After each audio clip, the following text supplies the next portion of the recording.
it's disconcerting that we are living in a time to where discrimination is a growing problem once again, where I feel like we have been making strides over the past 50 years in this country. But just like with anything, somebody had posed this question in some of my prior posts with regards to vaccines, masks. It doesn't matter, guys. I just am one of these people. I don't believe in mandates. And somebody had pointed out, well, they're not a protected class. And my thing is, how do you think things become a protected class? Things become a protected class because of abuses to their civil liberties and their status, whatever that be, that they, can't control, or that they're being targeted for. Okay. That's how protected classes start. So it's not like all of a sudden we all just go, you know what, we're going to create protected classes for women because because we feel like it. No, they were denied the right to vote, back in the olden times. And women had to fight for that right to vote in the 20s, okay? Won the right to vote, but they're a protected class, okay? African Americans, I don't need to go into the history about that one, all right? Protected class because of historical abuses. No other reason than any majority, guys. I don't care what that majority composes. So if you get into let's say you're among a majority of African Americans, which many of my schools are composed of a majority. It doesn't mean that I don't have clients that have their rights trampled on because they have a disability. Protected class. And it can be another protected class that violate the rights of another protected class. It goes on all the time, guys. There is no special one-off. There is no specific group that somehow is above it all. Everybody of all ethnicities, all races, all religions, all colors, all creeds, all sexes, it doesn't matter, have trampled on people's rights. They will continue to do so. Why? Because they're human. And people are imperfect. And people, when they get into a group, do crazy things. All I care about is what composes that group.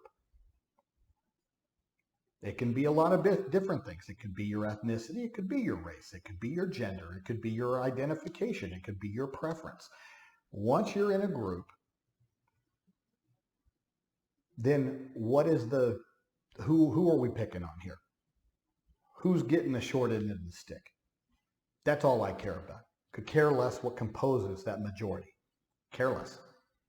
And in this particular situation, we have medical tyranny going on. We have what I consider rogue scientific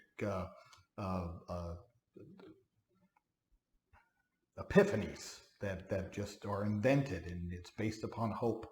And it just sort of goes to these extremes to the point where you won't acknowledge medical exemptions, which is protected by the Americans with Disabilities Act. It's protected under 504. It's protected under IDEA. All fitting together.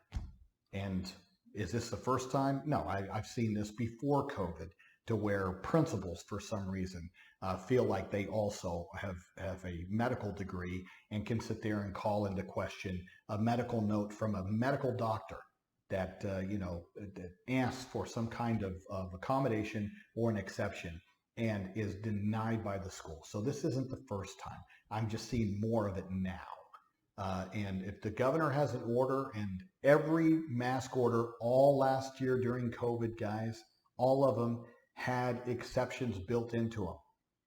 The ADA did not go away last year, did not go away this year. It's all still in place. It is all still valid. It's just that people don't want to talk about it. The media doesn't want to sit there and hype about it.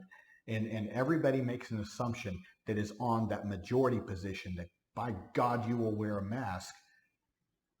They have deluded themselves, believing that it is their job to sit there and pass judgment on whether or not somebody legitimately has. It's not up to you. It's none of your business. If you have a medical exemption, quite frankly, you can't even talk about it because we have medical privacy. But, whatever. If the parent is providing that note to you, respect it. Respect it. Don't trample on their rights because you have fed into the fear porn being perpetuated by the government and by the media. It just is so unbecoming, but that's what we're in. So what do? Well, the Office of Civil Rights, this is right up their alley, all right? You also have the Americans with Disabilities Act. There's attorneys. If you sit there and you Google that, they'll also have attorneys that assist in these areas. Or you can even go the route of filing a 504 complaint or filing a due process complaint. It would be more appropriate, not necessarily a due process under the IEP, unless it substantively violates your child's right to a free, appropriate public education. It's more of a civil rights issue under 504. But if your child has an IEP, then they enjoy the protections under 504. So you can even go that route under 504. File a complaint under the fact that their rights have been violated and they've been denied equal access because they've been denied that exception.